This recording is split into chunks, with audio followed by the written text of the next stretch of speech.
Los mitos y las leyendas son historias que se transmiten de generación en generación a través de la tradición oral.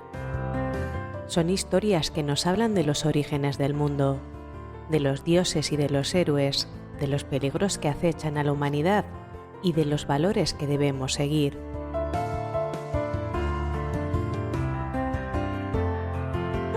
Los mitos y las leyendas suelen estar llenos de elementos fantásticos, como criaturas sobrenaturales, poderes mágicos y acontecimientos imposibles.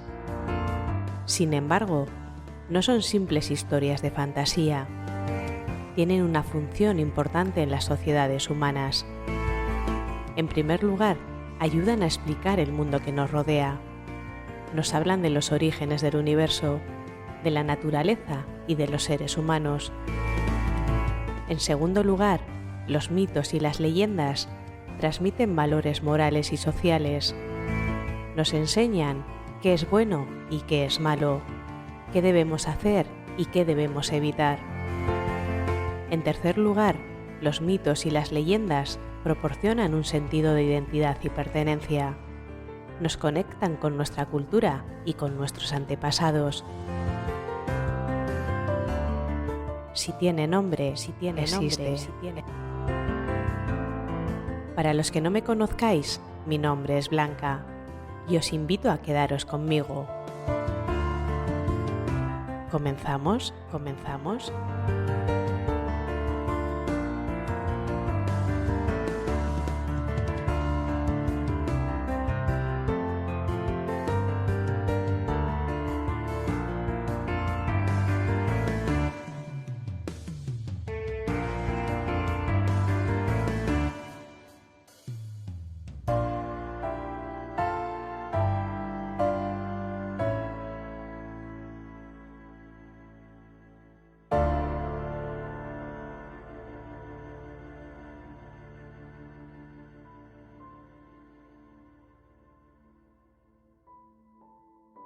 En el valle de Oiz, entre montes que parecen dormir desde el principio de los siglos, hay un árbol que no figura en los mapas. Le llaman el árbol de Idoibaltsaga. No es un roble cualquiera. Crece torcido, como si la tierra misma lo hubiera empujado hacia abajo para obligarlo a mirar sus raíces. Nadie recuerda cuándo fue plantado. Algunos dicen que brotó solo, en un claro donde antiguamente se reunían los pastores para resolver pleitos. Otros aseguran que fue el sitio donde un hombre murió de rodillas, con la espada clavada entre las manos, y que de su pecho creció la primera rama. Pero lo cierto es que, bajo su sombra, comenzó una guerra sin fronteras ni ejércitos regulares, una guerra doméstica, familiar, casi íntima. Una guerra que dividió casas, caseríos, templos y corazones. Fueron las guerras de bandos. La tierra antes del fuego. Era el siglo XIV. Si tiene nombre, existe.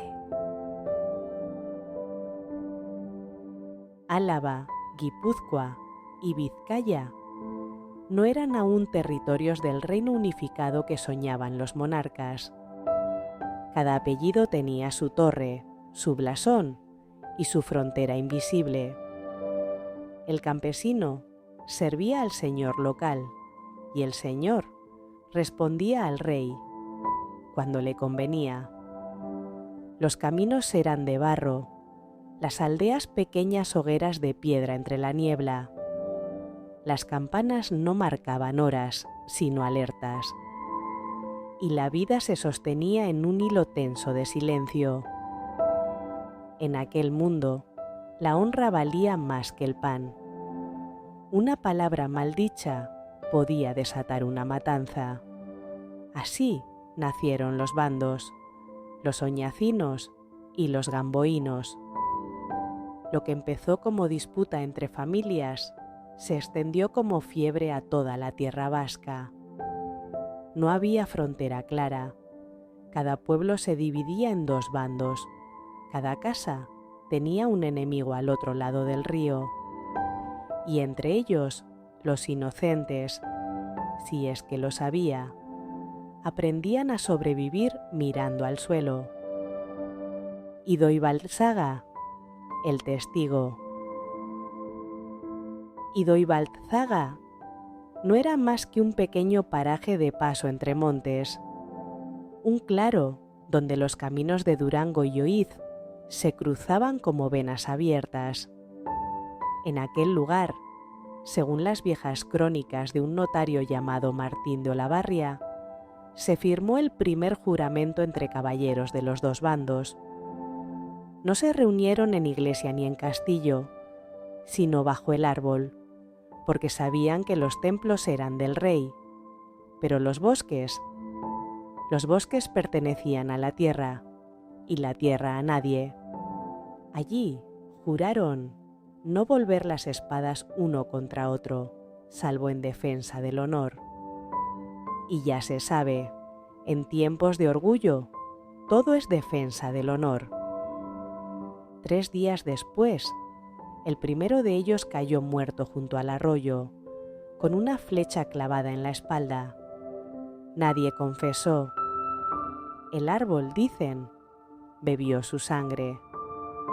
Desde entonces, sus hojas adquieren un tono más oscuro en invierno. El pueblo entre fuegos. La guerra de bandos no tuvo ejércitos regulares ni batallas célebres. Fue una guerra de trincheras domésticas, incendios de caseríos, emboscadas nocturnas, venganzas que se heredaban como los apellidos. Los campesinos vivían entre dos fuegos. Si servían a los oñacinos, debían entregar grano, hierro y caballos. Si los gamboínos cruzaban el valle, les exigían lo mismo. Y el que negaba, perdía la casa. Las mujeres se convirtieron en guardianas del hambre. Los niños aprendieron a callar al escuchar cascos. Los curas bendecían cadáveres sin preguntar de qué lado habían caído. Era una guerra sin gloria, donde el enemigo podía ser el primo, el cuñado o el antiguo amigo de infancia. En las noches largas se decía que el árbol de Idoibaltzaga lloraba savia roja, que bajo sus ramas se oían voces pidiendo perdón. Algunos juran que el aire allí aún huele a hierro caliente y a oración incompleta. El juramento que maldijo. En 1440, un grupo de señores locales se reunió nuevamente bajo el árbol. Querían acabar con la guerra. Aquel encuentro fue conocido como la Tregua de Oiz. El escribano anotó los nombres: Juan López de Avendaño, Martín Ruiz de Arteaga, Lope Ochoa de Mújica. Todos juraron sobre hierro y sobre cruz. Pero cuando el escribano terminó, uno de ellos pronunció en voz baja una frase que nadie quiso repetir. Algunos dijeron que invocó a la diosa antigua del monte Amboto para que castigara al traidor que rompiera la paz. Otros afirman que maldijo el lugar, que quien aquí jure pierda su descendencia antes de ver el siglo nuevo. Sea como fuere, el pacto duró menos de un invierno, y desde entonces ninguna rama del árbol volvió a crecer recta. Si tiene nombre, existe. Los historiadores dicen que las guerras de bandos fueron una mezcla de intereses económicos, rivalidades familiares y orgullo desmedido. Pero en el fondo, fue el choque entre dos mundos, el viejo feudalismo rural y el nuevo orden urbano que empezaba a nacer en las villas. Las torres se convirtieron en símbolos del poder antiguo, las murallas en promesa de un futuro organizado. cuando los reyes católicos impusieron su paz a finales del siglo XV, lo hicieron no solo con espadas, sino con decretos. Derribaron muchas de aquellas torres de linaje, prohibieron los duelos y mandaron plantar árboles en los lugares donde se había derramado sangre. Algunos de esos árboles aún existen, y el de Idoibalsaga, entre todos ellos, sigue en pie. En su tronco se ven cicatrices que parecen letras. Nadie sabe leerlas ya. Pero cuando el viento sopla desde Oiz, el bosque entero parece murmurar una sola palabra. Es Aastu. No olvides. Así comenzó la historia, bajo un árbol, con un juramento y una traición. Ahora descenderemos al corazón del conflicto. Cómo vivían los aldeanos bajo la sombra del miedo. ¿Qué significaba sobrevivir entre dos bandos? Y cómo la memoria de la guerra se convirtió en la raíz del alma vasca. Porque cada guerra deja herencia. Y en Idoibalsaga, la herencia tiene forma de sombra. Las guerras de bandos no se peleaban en campos de batalla, se peleaban en las cocinas, en los molinos, en las esquinas, donde dos vecinos ya no se saludaban. Bajo la sombra del árbol de Idoibalsaga, el mundo era un tablero roto. Cada casa debía elegir su bando, oñacino o gamboíno. No había neutralidad posible, pero el precio de elegir no era la gloria, era la pérdida. El valle dividido. Los caseríos se alzaban dispersos, con muros de piedra y techos de teja rojiza. En sus entrañas dormían generaciones que nunca habían visto el mar, pero conocían de memoria el sonido de las espadas al amanecer. La población vivía con el miedo como rutina. Las madres colgaban amuletos de hierro sobre las cunas para espantar a los enemigos y a los malos espíritus por igual. Los niños jugaban con huesos de animales y aprendían pronto a distinguir el estampido del trueno del de un trabuco. En las noches de invierno, los caseríos se cerraban con cerrojos gruesos y las familias se reunían junto al fuego. No se hablaba de política ni de linajes, se hablaba del clima, de las cosechas, o del sonido que hacía el viento al pasar por las ramas del árbol maldito. El pan y la sangre. En tiempos de guerra, el pan era moneda y testigo. Si un viajero hambriento tocaba la puerta, había que decidir: darle comida y arriesgarse a la venganza de un bando, o negarle y cargar con la culpa ante Dios. La Iglesia predicaba neutralidad, pero sus muros guardaban secretos. Algunos curas escondían fugitivos en los campanarios. Otros vendían información a los señores. En la parroquia de Oizko Andramari, el sacerdote guardaba bajo el altar un libro con nombres tachados, aldeanos que habían muerto sin confesión. Dicen que cada vez que lo abría, las hojas olían a humo. El papel de las mujeres. Si los hombres guerreaban, las mujeres sostenían el mundo. No solo la casa, también la memoria. Mientras los hombres empuñaban hierro, ellas enterraban a los suyos, cocían el pan con harina prestada y cuando podían, escondían en los desvanes a los heridos, fueran del bando que fueran.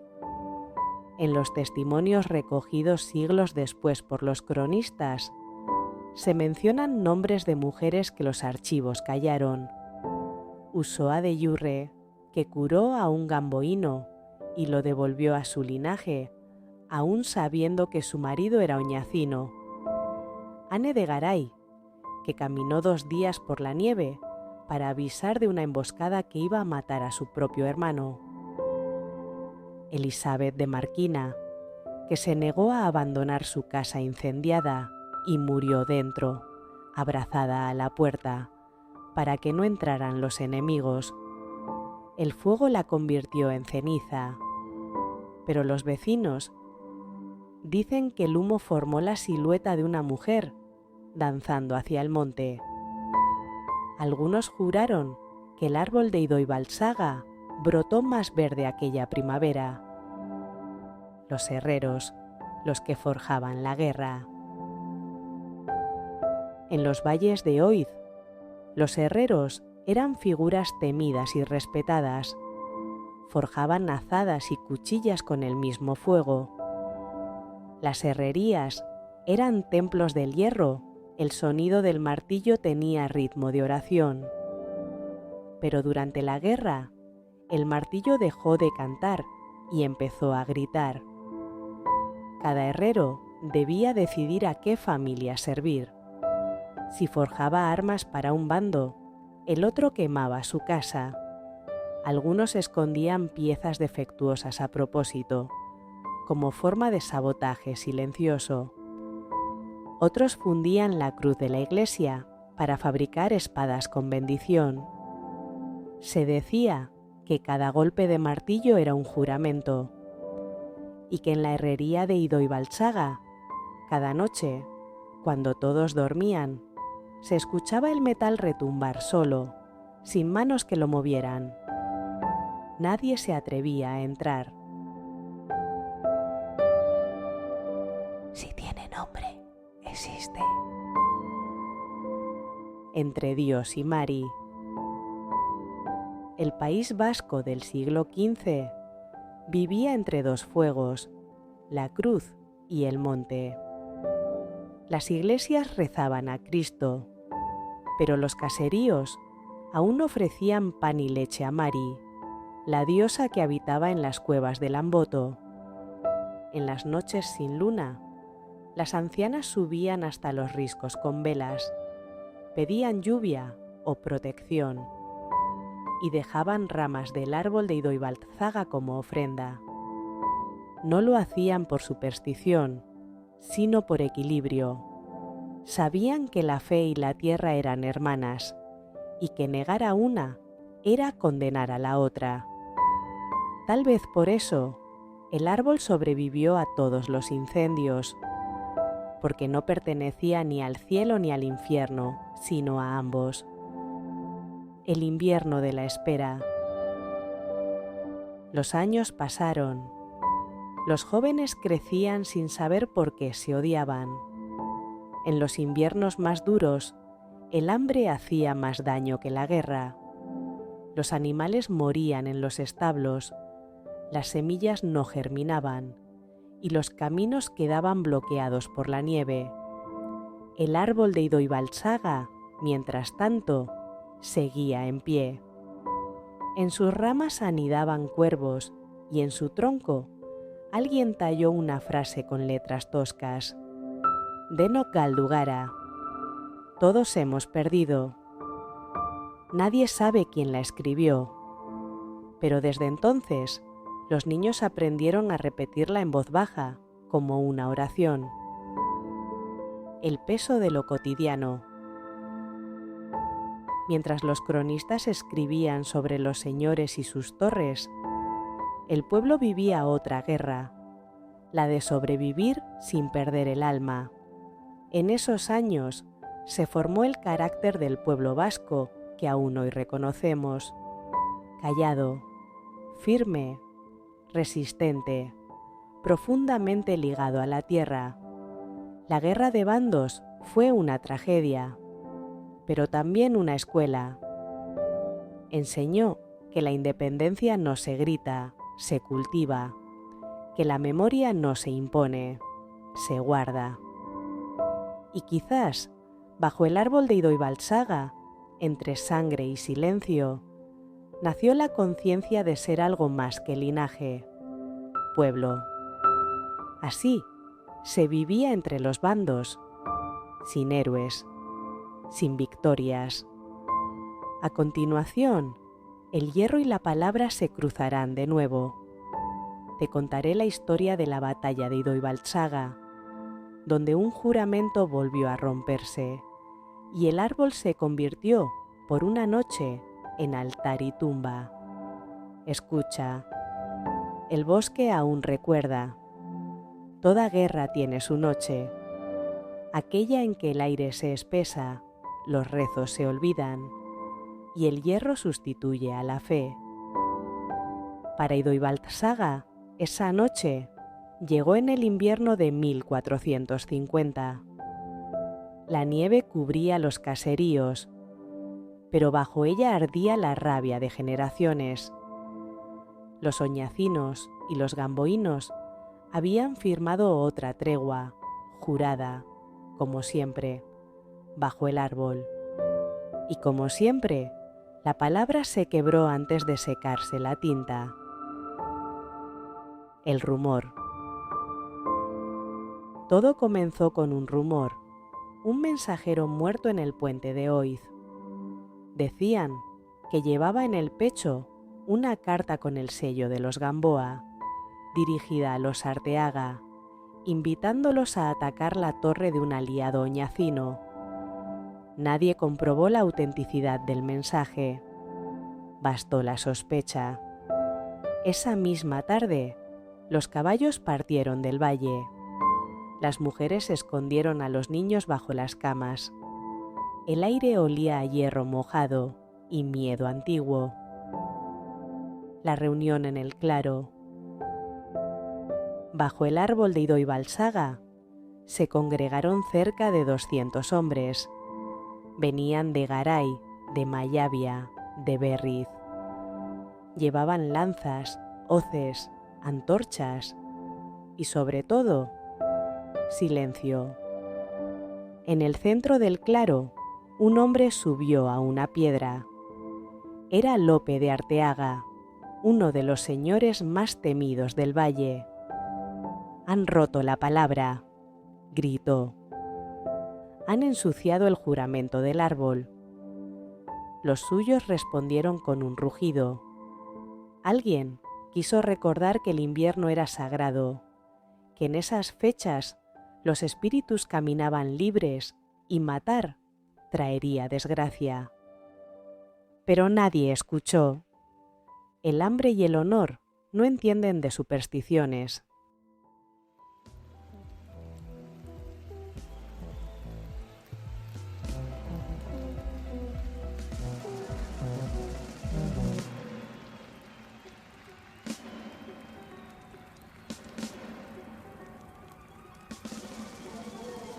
Gorroto zenituen hileta kantu nafarrak, ta orain idazten dizut bat. Iparraldean bezala herriaren erdian, zutitu nahi baitizut hilarritxu bat. Zaude orain oskorriren kantutan, itxaskorrietan eki ondoratzen denean, amaren begietan, betirako itzali zinela zioen unean. Eta orain zer esan, iparra izea maitatzen erakutsi zidan ari zer esan. Ibarbetzen negu gordin hau epeldu zidan ari nola esan.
La batalla, la primera antorcha, voló sobre el río como un pájaro de fuego. La segunda cayó sobre el techo del primer caserío gamboíno.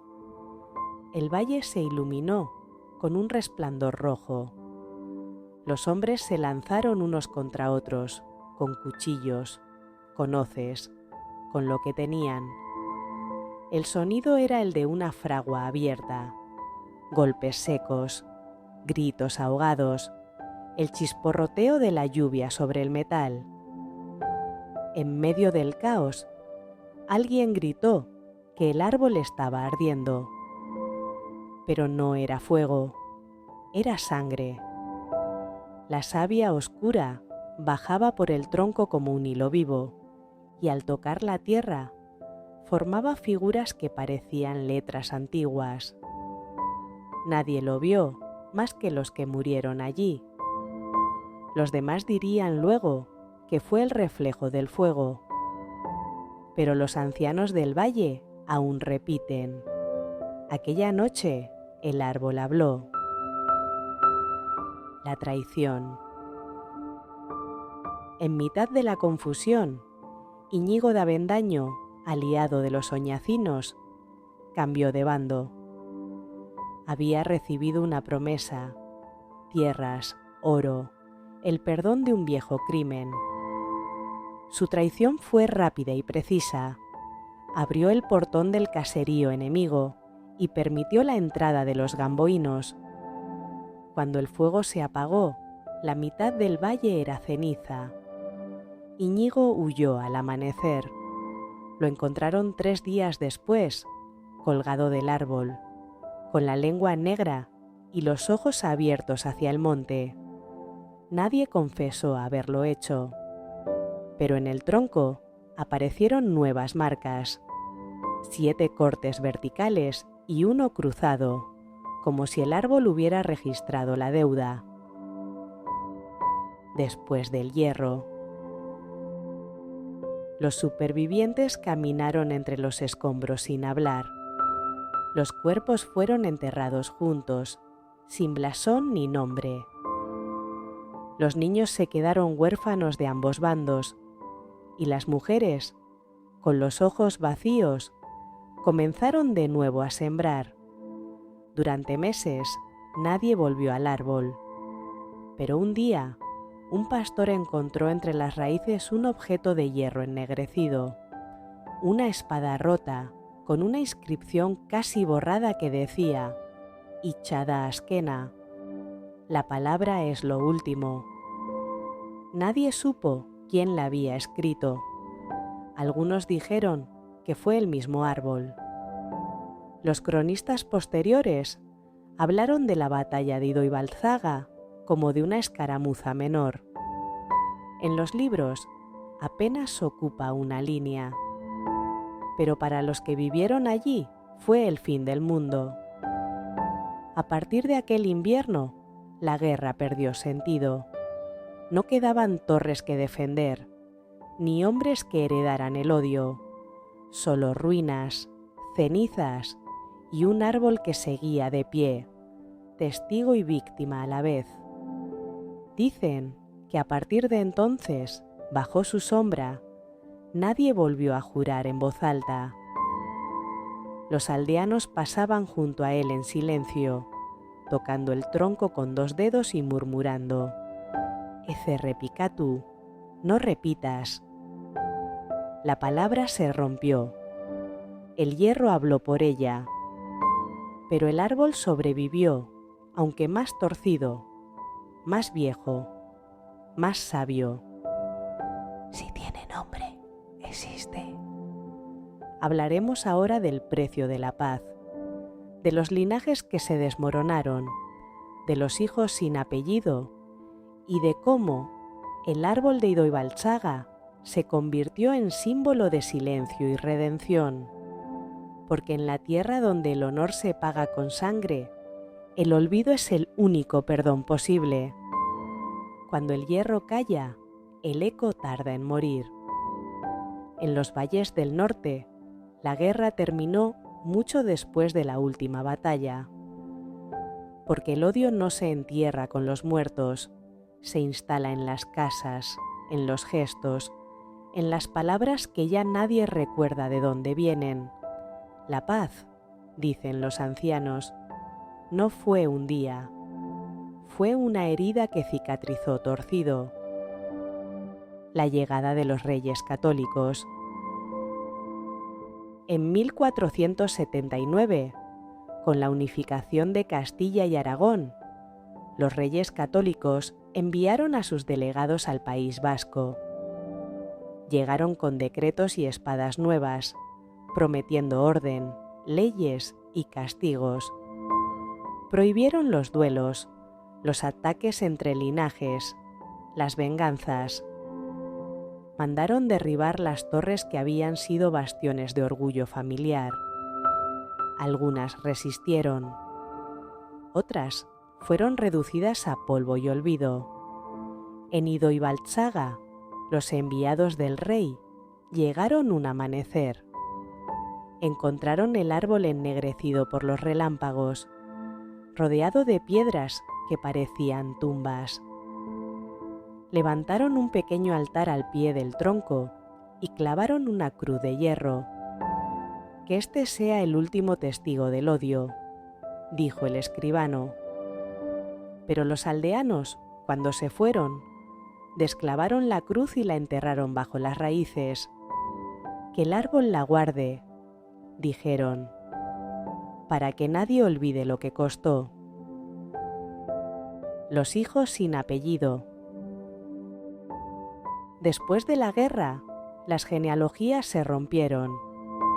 Muchos hijos nacieron sin nombre de padre, sin linaje que los reclamara. Los escribanos de Durango y Gernika registran un aumento repentino de niños llamados simplemente de la casa, o del monte, o de nadie.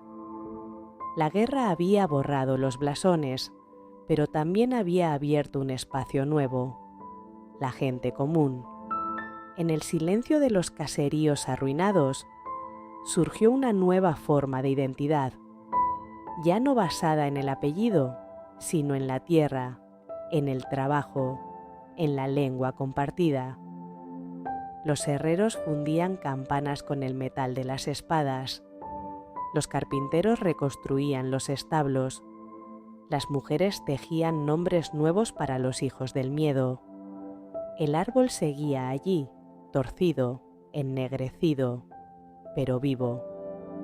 Y cada primavera, los niños plantaban flores a su alrededor, como si intentaran curar una herida que no habían abierto. El peso del perdón. Los últimos señores del linaje sobrevivieron un tiempo más, pero ya sin poder. Algunos se retiraron a monasterios, otros vendieron sus tierras y partieron hacia Castilla. En los conventos, los monjes escribían crónicas que hablaban de redención y castigo.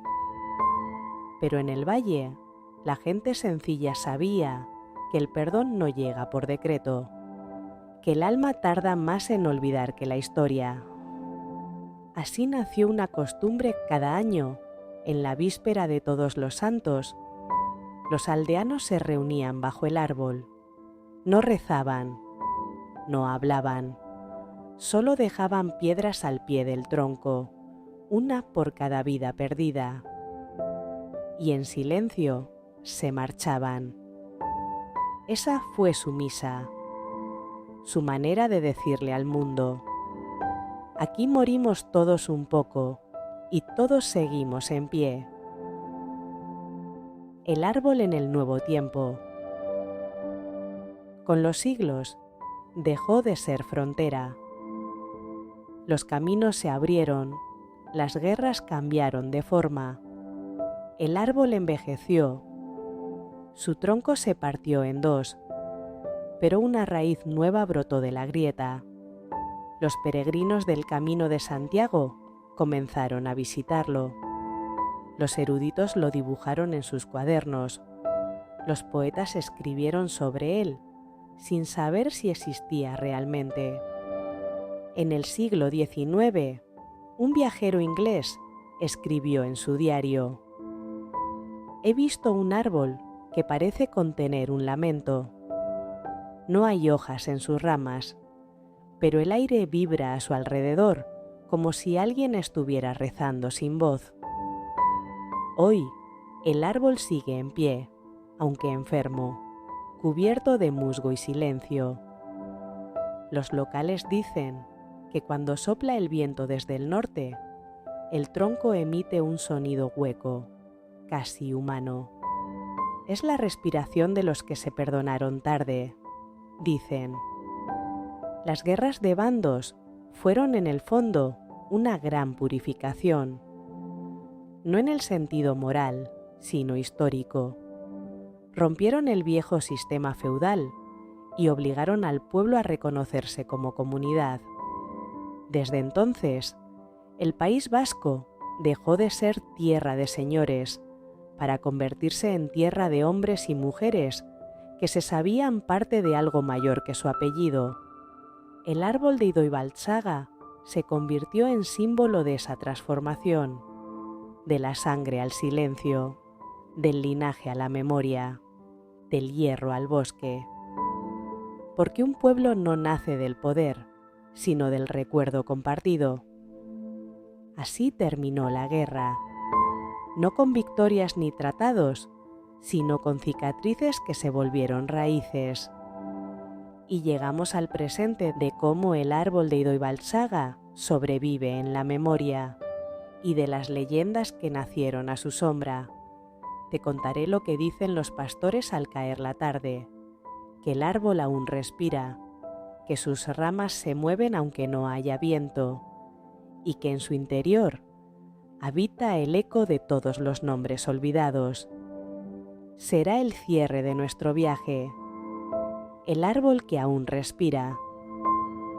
Hay árboles que crecen hacia arriba y hay otros que crecen hacia adentro. El de Idoibaltsaga pertenece a los segundos. Sus raíces bajan tan profundo que tocan la sangre seca de los muertos. Su copa ya no busca la luz, busca el silencio. Lo llaman el árbol que aún respira. No porque esté vivo, sino porque recuerda. Si tiene nombre, existe.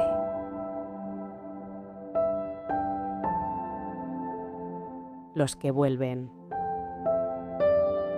Cada año, cuando el invierno se acerca y el valle se cubre de bruma, los vecinos vuelven a él. Llegan sin antorchas, sin banderas, sin rezos, solo con la necesidad de ser recordados. Algunos llevan ramas secas, otros piedras lisas recogidas del río.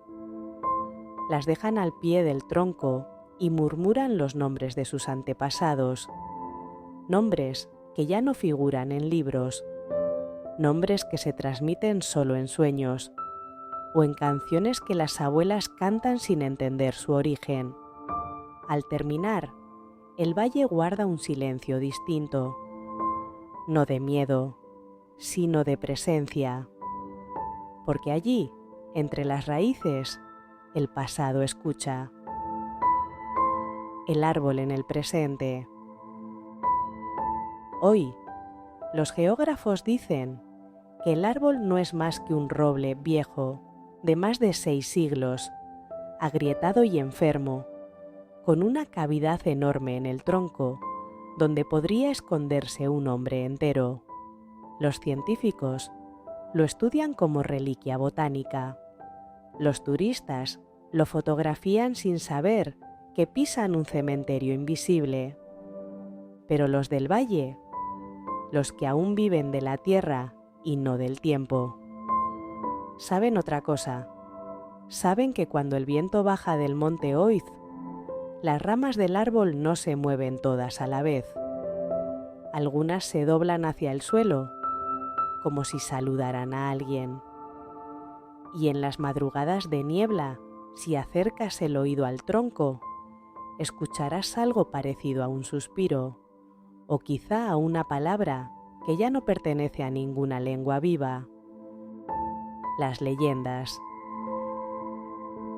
Con los siglos, el árbol de Idoibaltzaga se convirtió en fuente de leyendas. Dicen que bajo sus raíces duerme una espada que aún gotea sangre, que cada 7 inviernos se escucha el llanto de una mujer que perdió a todos sus hijos en la guerra, que si un forastero intenta cortarlo, el hierro se oxida en sus manos. Pero la más repetida es esta: una noche, hace muchos años, un niño se perdió entre los montes. Llovía y su madre lo buscó con una lámpara hasta quedarse sin voz. Al amanecer, lo encontró dormido al pie del árbol, cubierto de hojas. ¿Quién te cuidó?, le preguntó. El niño señaló el tronco. El árbol me habló, ama. Me dijo que no tuviera miedo, que aquí nunca se está solo. El árbol como espejo. Cada pueblo tiene un espejo donde se mira. Algunos miran al cielo, otros al mar. El pueblo vasco se mira en la piedra, en el hierro, y en este árbol que ha visto arder el mundo sin moverse un paso. El árbol de Idoibaltzaga es memoria vegetal, una cicatriz que florece. Nos recuerda que la guerra no desaparece. Se transforma en canción, en relato, en advertencia. Que los nombres que pronunciamos con respeto no son historia, son presencia. Y que mientras alguien cuente esta historia, el árbol seguirá respirando.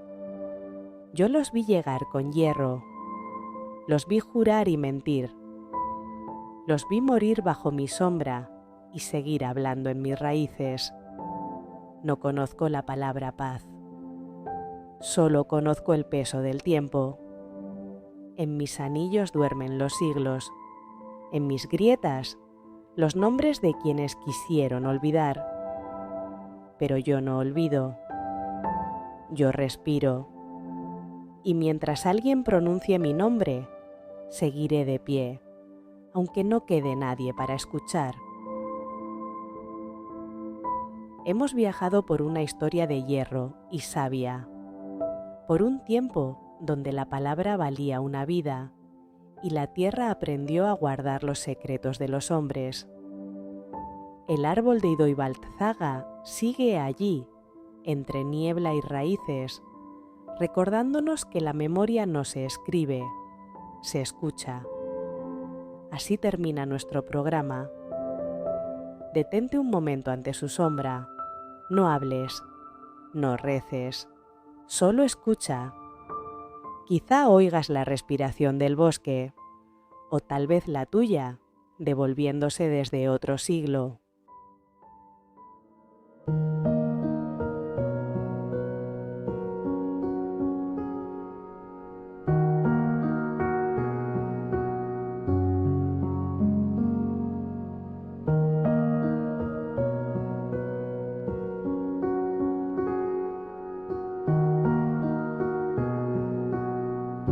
Si tiene nombre existe es un podcast creado y editado por mí para llegar a las personas que, como tú, comparten mi pasión por la cultura, leyendas, tradiciones.